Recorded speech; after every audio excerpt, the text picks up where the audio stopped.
Let's talk about energy. What we need for the data, what we need for our food, what we have fought for. Energy security, gone. Now the United States will decide who we buy oil from. Yes. The United States will come to us and say, you cannot buy oil from so-and-so, and so-and-so, and so-and-so. Russia, Iran, whoever they want. They will decide. Our Prime Minister will not decide. Please understand, and they will monitor. They will keep a watch, meaning they will look, and if India buys oil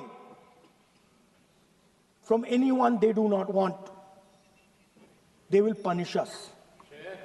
And they will take our tariffs right back to 50%.